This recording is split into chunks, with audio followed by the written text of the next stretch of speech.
नमस्ते। साप्ताहिक कार्यक्रम तर्क वितर्क में आप सब लोग के शानदार स्वागत करते हैं। जा तर्क वितर्क कानून संबंधी कार्यक्रम है जिन कानून के विषय लेकर आयला जा और जहां पर संशय रहेला, दुत रहेला, कहूं पर ही कन्फ्यूजन रहेला तो आप लोग हमनी के लिखेला जा। प्रोग्राम के पता है तर्क वितर्क एमबीसी मुका या 402 विथ मिल पर सकबा फोन करे या कानून संबंधी कोनो जानकारी प्राप्त करे खुजत हुई मुफ्त में तो सकबा फोन करे दे 0834 दे 3 पर। और भाई बहन लोग जैसे कि 2 सप्ताह पहले हमने बात कर ली जा लोन पर, लोन के बाद आज आवब जा कंसोमातिया पर और दाम पर।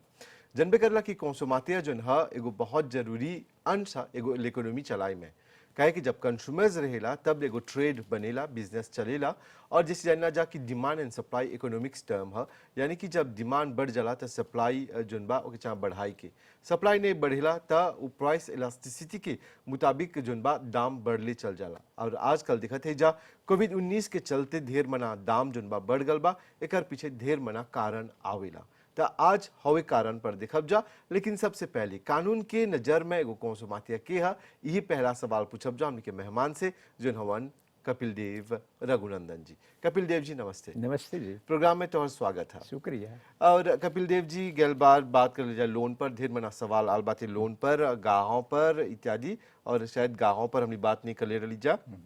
समय रही था आज ओकर पर बात करब जा। लेकिन सबसे पहला सवाल तौर से ये पूछब कि एगो कंसोमातिया के है कानून के नजर में। अरे एगो कंसोमातिया वो एगो आदमी है जो एगो लॉजिक यूटिलाइज करेला, मतलब जो आदमी एगो यूटिलाइज करेला एगो प्रोडक्ट ओके बोलिला हमने एगो कंसोमातिया। जैसे हमने के सब कोई भाई बहन लोग हमने सभी एगो मानियर में आलोट जैसे हमने बोला सर एगो कंसोमातिया है। हमने देखिला सर एगो droit la loi des consommateurs का करेला वो प्रोटेजे करेला कंसोमातिया के।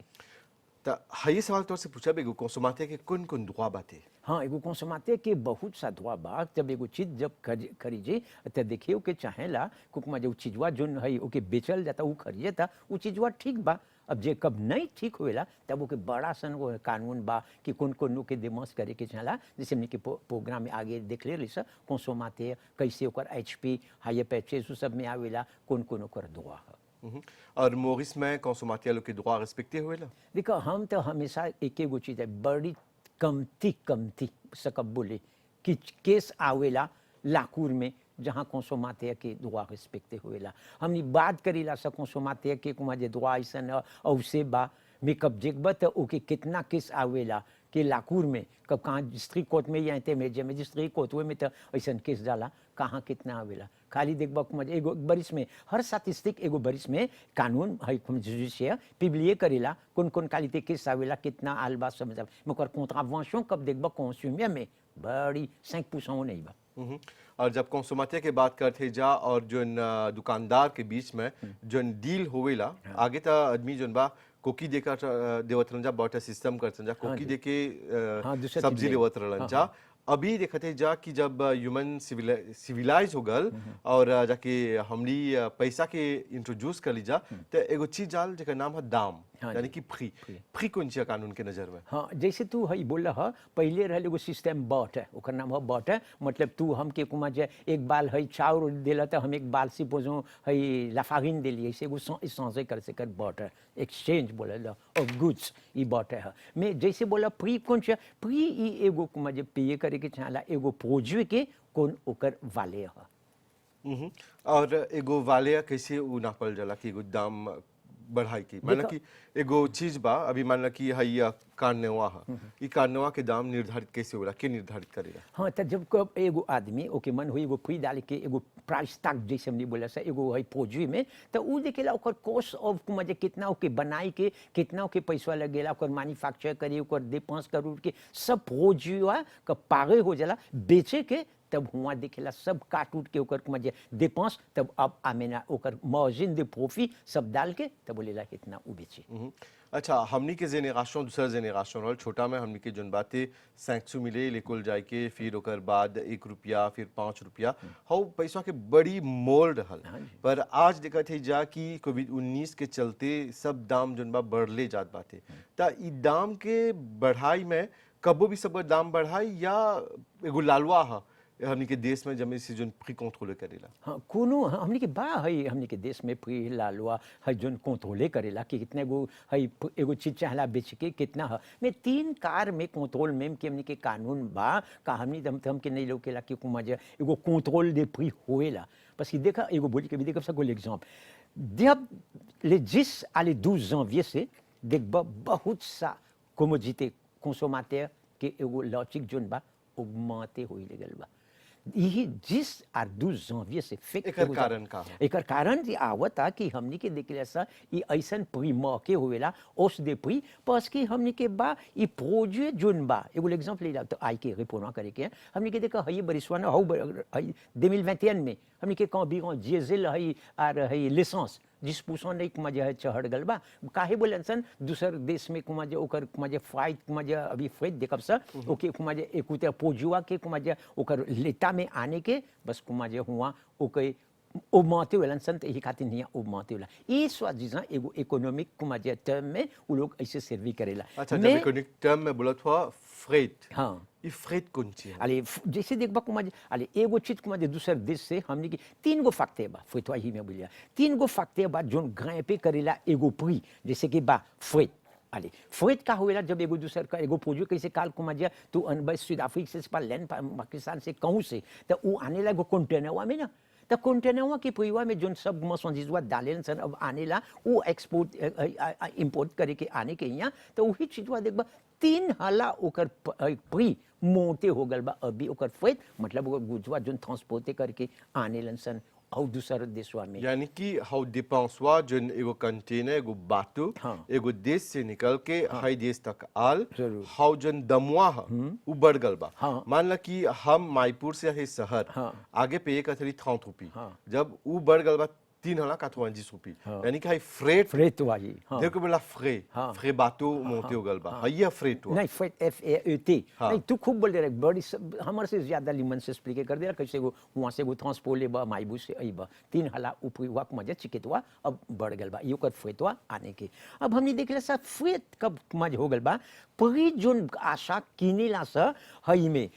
परी मोजाल जैसे बा दूसर देश में कैसे एगो अभी बासमती दिखब से डारे बासमती में क्यों मजे एगो चावल रहल पहले तक से बोझो एगो 10 रुपया बेचाई एगो बोली के बताइए 10 रुपया के वही अभी देखो कर मजे सब कब लेके होई ओकर फ्रीवा फ्री मोजल हुए में हुए लैंड में या पाकिस्तान में या कहूँ से होई वो देखबा हुए तो बढ़ गल बा पसी काहे ला से कब आवेला कुमा जे ओके कुमा जे रिकोल्टे करे के तो कर पैसा हुआ कर फ्री है ओकर फ्री से ताजे हुआ मोते हो जाला कौन कौन फैक्टर से ई सकेला हुई अरे फैक्टर होएला कुमा जब सब जाफे है ई सब का मोते वाला ग्रैपे वाला प्री तो के देखला पहले एगो जाफे हमने सब ट्रांजैक्शन जोन करीला सा $2 में करीला सा $2 पैसा ही कब $2 में किनेला सा दूसरा देश से हमनी के रुपया लेके $2 से पे करीला सा $2 तो जनबे करेला कितना अभी मोते हो गल बा अब हमनी के रुपया देखा हमनी के रुपया तो दिन दिन डिप्रेशन हो गल बा पहले के जोन एगो रुपया के वाले रहल डिप्रेशन के मतलब घट गल बा ओकर फ्रीवा को मजे हिया घट गल बा त रुपया कब को मजे घटल जाला $2 मोनते होला तो ओकर पावर जो ई रुपया से सकल जाई किने पे कर $2 में त देखबा ऑटोमेटिक में हुई ई एगो फैक्टर ह कब जाके को मजे हमनी के सब चीज फ्री ग्रां पे होएला ग मोते होएला जैसे फ्रेड बा बोली से ना फ्री मोजाल कब हमनी किनेला स हमनी के $2 गिर मोते होल बा हमनी के रुपया के वालेर गिर गल बा अभी देखो अभी एक्चुअल में मॉरिशस में फ्रेट ऑगमेंटे बा आदमी हमेशा बोले 100% नहीं फ्रेट ऑगमेंटे बा 200% एक 2% नहीं बा 200% सही से सब चीज जो अभी आवत था ये मॉरिशस में दूसर देश से तो देखो ये भी देखब सा नहीं जाना दूसर जगह जाके कैसे फ्री भी मोते होई तो देखल यहाँ फ्री मोते होल बा और फ्री आशा सब चीज जोन खिजबा presque 20% comment dire monté हो गल बा त एगो चीज है कि बोला जा pouvoir d'achat यानी कि एगो ऐसन जमाना रहल काजी लेके गईली 9000 में हमार काजी जोन बा दुबले भर गल पर अभी pouvoir d'achat जोन बा बोला जा बेसे हो गल बा ई pouvoir d'achat वा कौन छी फ्री pouvoir d'achat बेसे नहीं होल बा ई तमनी बात करते सर कि देख हर लॉजिक जोन बा ऑगमेंटे हो गल बा बेसे वाला कब गिरेला तो हम कहाँ अभी गल हुआ एगो सुपर मार्केट में या कहूँ गल हुआ अभी तारेल देखब सर लेगिमो कहाँ बा पूवो आशा मतलब एगो रुपया चीज से जितना चीज सकता किने वो अब जिमी नहीं हो गल बा उतना चीज नहीं मिली हवे pouvoir d'achat गिर गल बा गिर गल बा हाँ पसी कुमा आदमी सोचे बोला कुमा जे एगो दूसर माने कब देखब से सकब से बोले मोते हो गल बा पसी काहे आदमी कीना त एगो लचिक जहां पोम दामू रहल 2 रुपया अब त 50 यानी कि रुपया दाम बढ़ गल बा हाँ। जब दाम बढ़ेला तब वदाशा बेसे हो जाला हाँ। यानी कि जितना चीज कीनत रही आगे उतना नहीं सकत है किने जरूर जरूर लिमन ई त यानी कि अब समय हो गल बा कि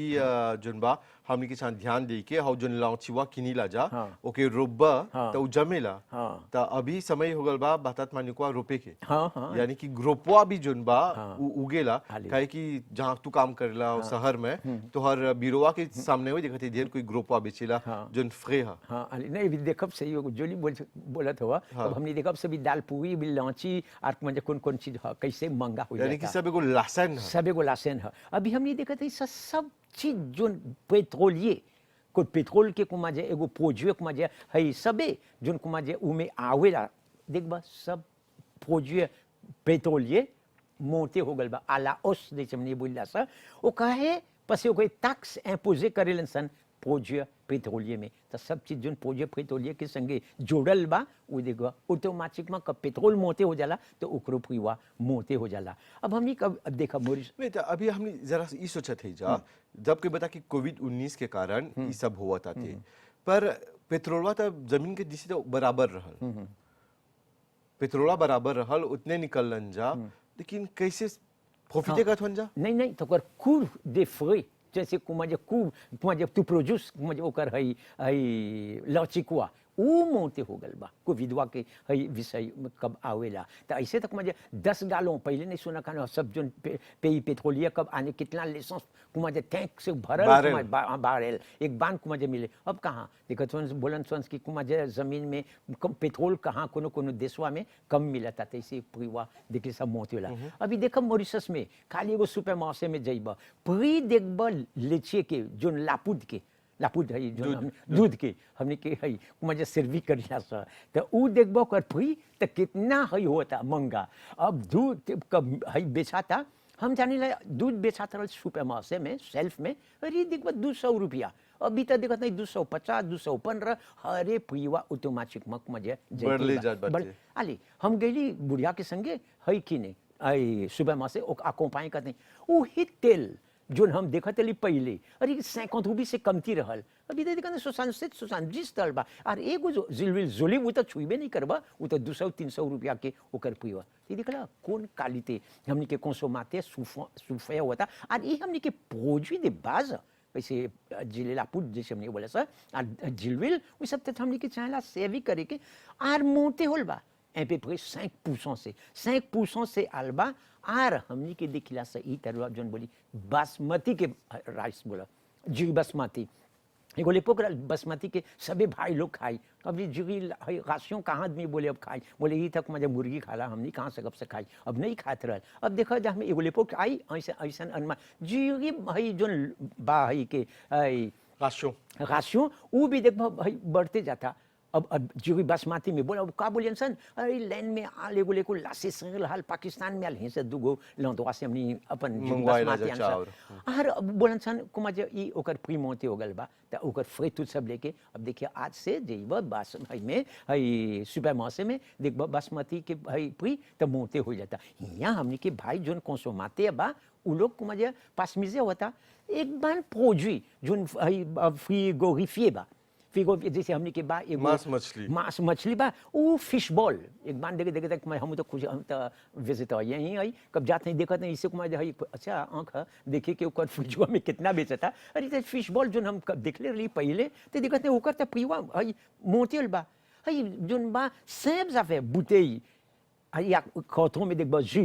जोन कुमार जे कंसंट्रे बा 10% से एगो लेपो करल एगो जुग तोरा मन होई 40 रुपये पे करबा अब तो 57 रुपये से ऊपर मुझे ओकर प्रिया मोतेल बा मैं हिया जी के नहीं लगता वो ओकर कुमाचे ओकर मांस मेम फैब्रिकेशन जन होए पहले जोन सिपा फ्री मिक्स करके सिपा मजा एगो कोकटेल करके तोरा देवे तो वो देखा नहीं तो वो मजा अब का बोलतन सन यही चलता कि फ्रेट मोते होता फ्री हो या रुपया दे पैसोल बा तो हमनी के एगो प्रॉब्लम दे होता पर हाय तो चला ठीक बा फ्रेट जैसे बोलत हुआ कि मंगावल बा बहरा से बातों में अलबा बातों के फ्रे मोते हो गल बा फ्रेट मोते हो गल बा तब जाके अभी सुसु के भाजी रहल 10 पे पाखी अभी जे बता 25 रुपये पाखी हो गल बा हाँ ओकरो में फ्रेट लगल बा सुसु के अरे एगो जब बात करत हुआ लेगिम के, कब हमनी बात कर दई सर लेगिम के, तो हमनी एगो चीज देखत हई सर, मॉरिशस में जैसे आवता पानी बरसात, जैसे आदमी बोला torrential la pluie torrentielle comment dire आवता एक बानी नो दाशो होल बा जोन जोन भाई प्लांटले बा comment dire देख ली कोनिनवा के एगो वीडियो में मुलुंडो नदी बन के जाता थे अरे मुलुंडो बात यहाँ आतल दुख के बात है। नहीं हमनी के सुख हो जात हुआ मुलुंडो हेने चलाता आली तो एगो बोली के देखबा वो एगो मुलुंडो या कुछ भी होई जोन भाई प्लांटे बा, अब वो प्लांटे करता हुआ नो दाशो में का कर सब फे चिलीजन जोन रहल उसे प्लांटे देखबा सब कुमा दे धोआ के चल गल। अब चल गल बा। अब उहे चीज हुआ जे ऐसे पेसिस्ते होई ऐसा पानी आई लगी या कुछ होई तो काल देखबा पमदामू बेचात हल फेंको अभी 10 रुपया एक लीबर, अभी तक 80 रुपये होल बा। पीमा कितना ओकर पी मोते होल बा। अब पीमा और हई सिर्फ नहीं लिसु लिसुफ्ले हमें गली गो सुबह मासे में एगो बात तोरा नहीं कोई बा एगो लिसुफ्ले जो हम जानी 56 रुपये 60 रुपये बेचे 200 रुपया बेचता ओकर एगो फोटो में निकलनी अपन मोबाइल में ओकर चिकित्वा सब डाल देले बा 200 रुपया एगो लिसुफ्ले। अब हम तो शौक हो गए बोले इतना 200 रुपया लगल बा एक बान चीज कब वैसे गबा अलोकर कॉन्सिक्वेंस का बोलत हो इंसान का पानी से ना एगो पेनरी आवेला मतलब कुमा जे एगो कमती हो जाला कारो में। हाँ तो जब ऐसा ऐसा कुमा जे कब देखबा लेगिम हई कुमा जे हई जैसे भी सुसु के भाजी वो सब बोल या हई हौ हौ फुईवा तो भी बोला भूल गई ओकर नाम बे कब देखबा ओकर एक बान चीज आवेला सब ई सब के कुमा जे बोलन सन ओकर प्रीमोते के ओकर प्रीवा कंट्रोले करता के ओकर प्रीवा उपमाते करता वही जो आदमिया प्लांटे करता बस वो तो सोचता था कि अब नहीं बा मौसम में मौसम में कैसे वो चीज से तरवा बोला डिमांड एंड सप्लाई सब हाँ तब औसन कब कुमा जे गांजी हो जाला तो अब यहाँ देखबा डिमांड जहाँ बड़ा होला तो यहाँ तो देखबा कुमा जे आदमी ओकर फ्री ऑटोमेटिक हो जाला पोमदामू पीमा जैसे हम थोड़ा बोलनी एक बार चीज में एगो मुश्किल हो जाला वो सब जाई के छोटा हवे तौर से पूछे के रली है सब के अलावा अभी देखत है जा कि मॉरिशस में वो घर बनाए के बहुत मुश्किल हो जाए हाँ। कहे कि देखत है जा कि फेराई जुनबा और लोहा यानी कि लोहा और सीमेंट भी बहुत महंगा हो गल बाते फ्रेट के कारण खूब बड़ा है धर्म जी हमनी के देखे से जो फ्री बा सीमा में आर फेराई के खूब जना रेसामा पहले हर आदमी के जैसे कुमा जे सोचेलन सन कभी एगो घर है तो ओकर एगो बड़का कुमा जे एगो जमीन बा तो कि कब एगो घर बनाई सब आदमी के एगो रेव है आ सेतु कब एगो माँ बाप हो या एगो खूब फेक शादी कर ले होई तो देखबा दिन दिन या जमीन सिर्फ नहीं तो यहाँ फेराई सीमा के घर बनाई के अभी एगो आदमी के एगो घर बनाई के कोनो मन एगो लासाम आजूते करे के तो के चाहे 200-300 हजार के मिलेगी एगो दाल को लेकर के तो 100,000 लगेला तो उ सब में सीमा जाला फेराई जाला मैं देवो भूल जा मैं तुझू यहाँ कब देखबा परिवा कितना सीमा और फेराई के मोते होता फेराई सीमा घर बनाई के भूल जाते सर मैं दूसरा चीज दिक्कत नहीं सर। अब हमने के बा तरेलवा देख ली सर हई बॉसों गासेस के देखिए अभी तारेल कितना कोका कोला या कुछ भी होई कितना ओकर फ्री दाम कुमजे चढ़ते जाला और दिन दिन ओके तो देखता है कुमजे महंगा होता मैं तरेलवा बात कर ली सर घरेसेक के देखबा मॉरिशस में कितना भाई लोग कितना फोव होई या कितना धनवान होई में ओके चाहे घर से क्या चाहिए हाँ एगो दाल नहीं तो एगो ग्रुपवा हमनी के किलचिया में किलचिया है मैं ओके चाहे लो कैसे वैसे बोलना कितना बड़ा रही कितना बड़ा है कुमा एगो मिलियनेयर हो या एगो लांची या तो अब देखबा हई फेब्रुअरी में अभी आवता कि हर मौसम जो कंसोमे करेला ई हई दाल एगो मक दाल होई लांची रूस होई लाख मजे लांची नोआ होई या दाल ग्राम होई सबके भी मोटे होता। अब कंसोमाते ओकर लिपोका से पे करेला अब डाले काल तू एगो लिपोक जाने तो कब मजे दाल चाहत सिवा घाम से बनल जाला सिपा दाल से चाहला दाल पूरी कब एक हई दाल के पूरी मोटे होल तो देखबा दाल पूरी हई कुमा जे एगो 10 रुपया रहल तक 15 हो गल अब 15 रुपया से देखिए अभी यहाँ तो 20 रुपया हो जाए बस बोले कब मोटे हुई तो हुई तो कंसोमाते बोले नहीं अभी देखा कौन कालीते लाफागिन आवता लाफागिन यहाँ कुमा जे हई मॉरिशस में आवता सबसे देगा जो आदमी कुमा जे किने नहीं खोजत हनसन और बड़का कंप्लेन करते हनसन जो कंसोमाते लोग हई कहत हनसन जन एगो रोटी पकैब या गो हई फागाता तो देखब तो वो अपने बोल रही वो कौन खाली तेला फागिन से तू हई कुमा जे काम करत हुआ ओकरो परिवा देखत हुआ कुमा जे मौसे में होता बे के सुफे होता हमने ना कंसोमाते अब Consommateur. पर देखला जा कि हैजा परी देखा कोविड 19 के चलते अभी जोन बा कोई के कंट्रोल नहीं बा सरकार ढेर मना subvention देवता थे सरकार जोन बा हर प्रकार के मदद देवता जब सकब जा हमली ई जोन हा इंटरनेशनल हाँ जी। खाली मॉरिशस में नहीं नहीं। पूरा विश्व में इस समस्या के सामना करत हन जा पर एकर से निपटे खातिर सरकार जोन बा ढेर मना subvention दे बा पर ढेर कमर्शियल लोग जोन बा इस subvention के रिस्पेक्ट नहीं करत हन जा हाँ जी। त ऐसन हालत में कानून कौन ची बोलेला Allez, पहला चीज देखिए सही गवर्नमेंट subvention करेला prix produit de base म्हणजे ई बाज के Basic needs बेसिक जेके बोलिला नीड्स के जा। जोन हमने बोला सर हाँ। मैं ई नहीं म्हणजे है जोन ऊ म्हणजे subvention नहीं करेला ओकर prix म्हणजे मोटे नहीं होइला बस ऊ गवर्ने करेला फिक्स करेला कैसे देखबा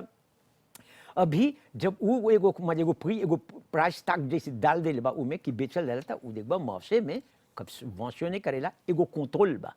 एगो कंट्रोल बा दूसर आदमी नहीं में तीन कार प्री जो अभी मोटे हुआ था कंसोमाते के कुमाजे पीठ में एगो कुमाजे एगो फौदो बा उ जोन गवर्नमेंट नहीं subvention करेला उ मोटे हुआ था अब हमके बोलबा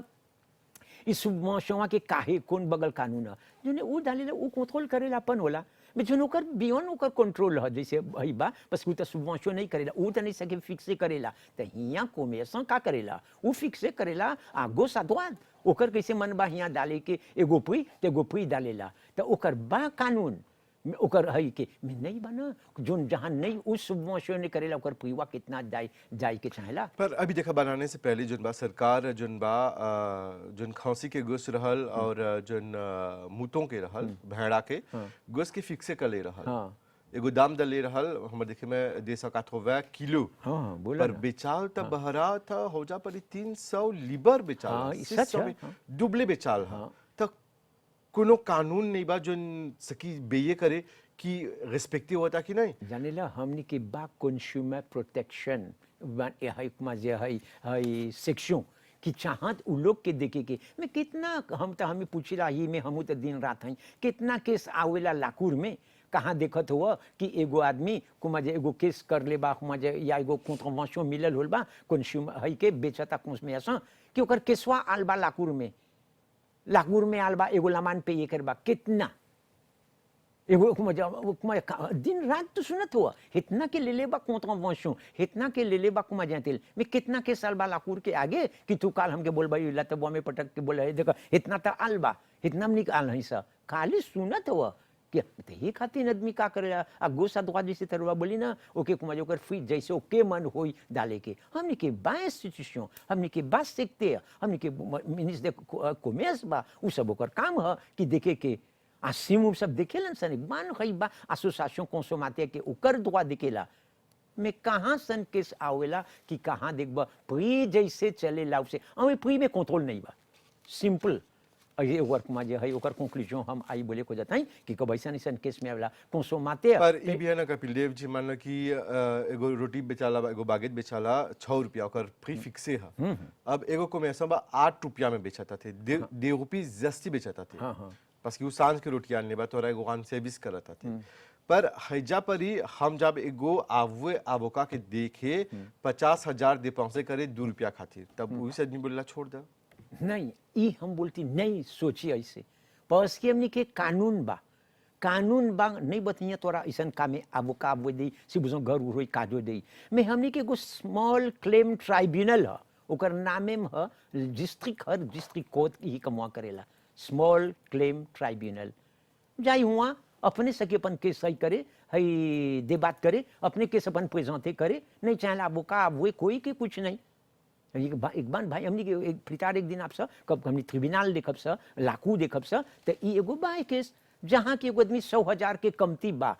उ हुए लकुरुए के पे पापिए भेजी गहु आदमिया के जे हम कंप्लेन करी तोहर में तो तोहर में हम पपिया लकुरुए बेची तोहर में तोरा बोलाई कौन दिन आई कैसे बोले नहीं चला वो का कोई नहीं चला वो नहीं कुछ नहीं मजिस्ट्रेट ओकर हम डील सकब करेला। अपन अपन आवो का हम ही करे। हाँ अरे तो कानून लिखल कानून है सकबक अपने से अपन केस लड़ाई करे या सकब अपन एगो अवोका ले काहे एगो आदमी अवोका लेवेला बस वो कर डोमेन हो उ सीखले बा एगो चीज कि उ में जाने ला कैसे अपन केस को मजा प्रेजेंटे करेला को कि तब हुआ कर केस होके मिली में सब आदमी जोन अपने जाने एक बार अवोका नहीं देखो तो अभी के लिए एगो मेम की मजा ला किसे में बा मेम के एगो केस बा करे या वही करता या एक बार आदमी अवोका कुछ नहीं है मैं वो सोचेला उ जाने ला कैसे करी अपने केस लाकुर में। तो अभी देखा जैसे प्रोग्राम करते करते हमू तो हर संगे सीखते सीखते एगो मिनी आवोका बन गल है। काल एगो केस होता सकब जाके मांग करे कि हम अपन केस अपने से लड़ब। हाँ और हमके नहीं लौकता कि तू तोरा चाहेला तोहरा चाहेला तू तब हम तो जानीला तोहर ये खातिर बताई तू तक मजा ले भी कदवा लालवा में तो देखो फॉर्मेशन बात तोरा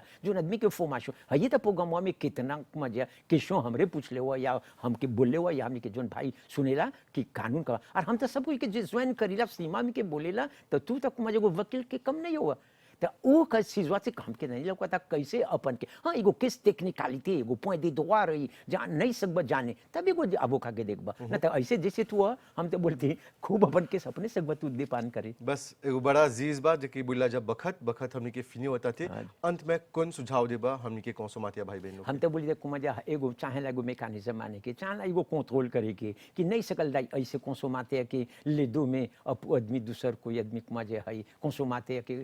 में ले दो में कुमाजे इतना बड़ा बड़ा फोफी करे नहीं सकब कुमाजे सोच एगो 5 मिनट के जो एगो आदमी के मिला था सिर्फ 12,000 सिर्फ 500 होफी हैं 2500 कैसे उजियत होई कब ओकर इलेक्ट्रिसिटी मोते होता जिलो मोते होता पानी और होता खाए पिए के सब वो घर में कई कौन सी आने कौन सी खाई आदमी तो बोलते जैसे बोलता सुसु के भाजी तब तो अब बोलते वेंसन कॉपी हो गल बा अरे तो पहला सब एक हाथ लें सब निके एगो लौची खाई एगो लौची रूस वो में बोली तनी चटनी कोको के माजे डाल के पीस के खाई के तो कई कितना दिन एगो आदमी ऐसे हम तो बोले एगो चाहते एगो मेकानिज्म एगो आने के कि कम को एगो फुई के कंट्रोल करे। कपिल देव जी अला और आज बात कर लीजा कंसोमातिया और दाम पर एक खातिर बहुत बहुत धन्यवाद। तब भाई बहन लोग इधर आज के तर्क वितर्क कार्यक्रम और जानते जा कि विश्व भर जोन बातें ई महामारी से उथल पुथल हो गल बा वही से बोला जा अपन सोशल डिस्टेंसिंग बनेले रखिया अपन मास्क पहन ले रखिया अपन सैनिटाइजर इस्तेमाल करते रहिए जब से ई महामारी जोन बा हमनी के छोड़ के चल जाए और सकब जाए कर से लड़ाई करे जब से हमनी के जीवन जोन बा बराबर आगे लेकर हो जाए जहाँ पर हमनी शांति और अमन के साथ जियत रही जा पर आज एगो महामारी के कारण जीवन ही जोन बा हमनी के घुटना के बल पर आन देरी बातें तो चला एक साथ पूरी टीम की तरफ से तोरा बहुत बहुत धन्यवाद। शुभ रात्रि, नमस्ते।